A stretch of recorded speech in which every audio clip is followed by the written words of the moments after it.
Do not shave my hair. I'm innocent. I don't even know the man. Don't worry, my dear. By the time we finish shaving your hair, you will be like the rest of us, bald.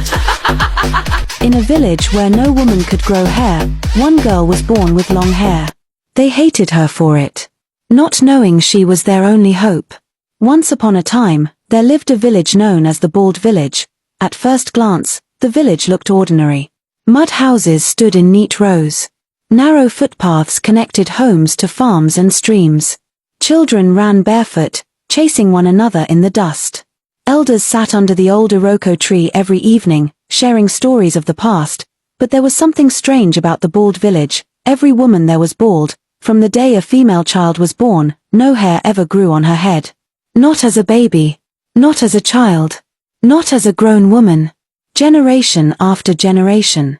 The women of the village remained bald.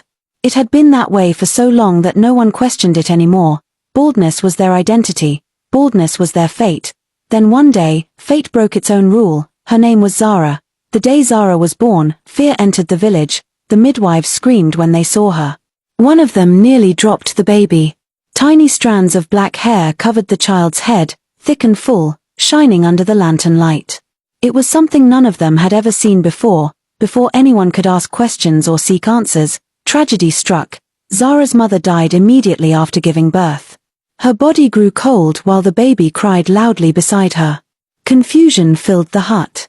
Morning came quickly. Barely a month later, Zara's father fell ill.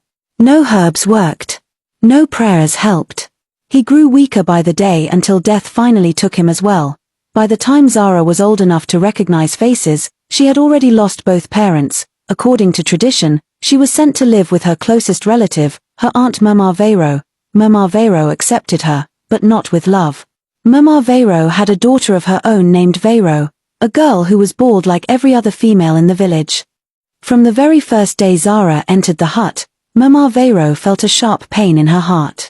The child she took in had something her own daughter would never have, hair. As Zara grew, her hair grew with her.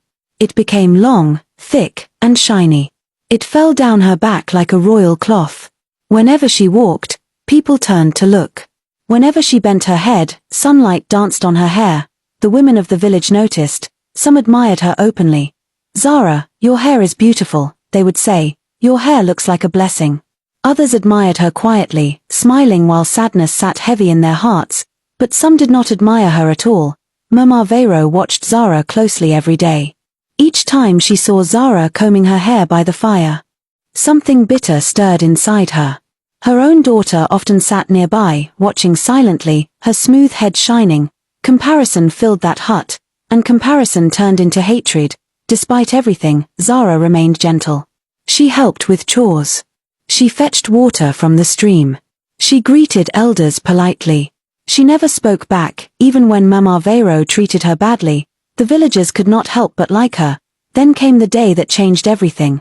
The oracle called the village together. Everyone gathered at the sacred grove. Drums stopped beating. Conversations ended. The oracle stepped forward, leaning on her carved staff. Though her eyes were clouded with age, her voice was strong. "The curse will end," the oracle said. The people gasped. "The one who carries what was taken shall rise," she continued. "She shall become queen. She shall marry the prince of the kingdom. Through her purity, the curse shall be broken." Fear and excitement filled the air. "The girl with hair," the oracle said clearly. "She is the chosen one." All eyes turned to Zara, her legs shook. Her heart raced, Mama Vero froze. The elders reminded the people of the curse that had placed the village in this condition. Many years ago, a woman lost her husband. Instead of helping her, the villagers accused her of killing him. They dragged her to the village square, shaved her hair, beat her, and humiliated her. They banished her from the village. As she left in tears, she turned back and cursed them. "You have taken my dignity," she cried. I curse you today. You will become bald from generations after generations. And so it happened. Now Zara stood as hope, but hope can also be a threat. Every praise Zara received made Mama Vero angrier. Each time people spoke of the future queen, jealousy burned deeper inside her. She knew one thing: if Zara lost her purity, she would lose everything. That was when Mama Vero made her decision. One evening, Zara returned from the stream. She was tired and thirsty. Mama Vero handed her a drink, smiling sweetly. "Drink this," she said. "You must be exhausted." Zara drank, her vision blurred, her body grew heavy, she collapsed into darkness. And that night, Zara's destiny began to fall apart. Zara woke up suddenly to loud shouting. At first, the voices confused her. Her head felt heavy, her eyes burned, and her body felt weak, as if strength had been drained from her. She tried to sit up, but before she could understand what was happening, a sharp pain hit her shoulder. A stone. Another followed, striking her leg. Zara screamed. She opened her eyes fully and realized she was surrounded. Men, women, children. They stood in a tight circle around her, shouting loudly, their voices filled with anger and disgust. "Abomination. Immoral girl. She has brought shame upon us." Zara pushed herself up slightly, fear filling her heart. "What is happening?" she cried. "Why are you shouting at me?" No one answered her. Another stone hit her back. Someone else spat near her feet. Zara looked around wildly, confused and terrified. She had gone to the stream earlier. She had returned home tired. Her aunt had given her a drink. That was the last thing she remembered. She looked down. Her clothes were still on her body. She was not naked. She was not touching anyone. Yet the people shouted as if she had committed a terrible crime. "I did nothing." Zara cried loudly. "I swear by my life, I did nothing wrong." But the crowd did not want to hear her voice. "She was found with a man." Someone shouted. "She is not pure." Another screamed. Zara shook her head desperately. "I do not know any man," she cried. "I was alone. I only drank water and slept." Her words were drowned by noise. As the shouting continued, Mama Vero and her daughter, Vero, returned from the farm, carrying baskets on their heads. They stopped when they saw the crowd gathered around their hut. Mama Vero dropped her basket and rushed forward. "What is happening here?" she asked loudly. The villagers quickly explained. They spoke fast and angrily. They told her that a man had been seen lying beside Zara. They said Zara was found unconscious. They said she had disgraced the village. They said the future queen had broken the law of purity. Mama Vero did not ask questions. She did not look at Zara closely. She did not pause to think. She believed them immediately. Mama Vero shook her head slowly, pretending to be shocked. "Ah," she said, clicking her tongue. "This is terrible. Very terrible." Zara crawled toward her aunt, tears streaming down her face. "Auntie, please," she cried. "I did not do this. I drank the water you gave me and slept. I do not know anything else." Mama Vero pulled her wrapper tighter and stepped back. "If you are innocent," she said coldly, "why would a man be found beside you?" Zara shook her head violently. "I do not know him," she cried. "I swear I do not know him." Mama Vero turned to the crowd. "This is shameful," she said.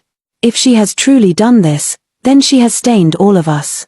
The villagers murmured loudly in agreement. Mama Vero's eyes darkened. "There is only one punishment for this," she continued. "Her hair must be shaved." The crowd erupted. "Yes, shave her hair, let her be like the rest of us." Zara froze. Her heart stopped. She raised her hands to her head, shaking. "No," she screamed. "Please, do not shave my hair. I did not do this. Please." Mama Vero did not hesitate. She stepped forward, grabbed Zara roughly by the arm, and pulled her to the ground. Another woman joined her. Zara struggled, screaming and crying, but they were stronger. "Auntie, please," Zara cried. "Have mercy on me." Mama Vero ignored her. She held Zara's head firmly while the other woman brought out a sharp blade. Zara felt the cold metal touch her scalp. She screamed. She begged. She cried until her voice cracked. "Please, I am innocent," she cried. "Please." But they did not listen. Mama Vero pressed her down harder. The blade moved. Strands of Zara's long hair fell to the ground. With each stroke, Zara felt something tear inside her. Her heart broke with every cut. Tears ran freely down her face as her hair dropped in heavy clumps onto the dusty ground. The crowd watched. Some shouted in approval. Some turned away. Some watched silently, their faces unreadable. When it was finally over, Zara's head was bare. Her scalp burned. Her body shook. She collapsed on the ground, sobbing uncontrollably. Mama Vero stood up slowly, breathing heavily. Inside her heart,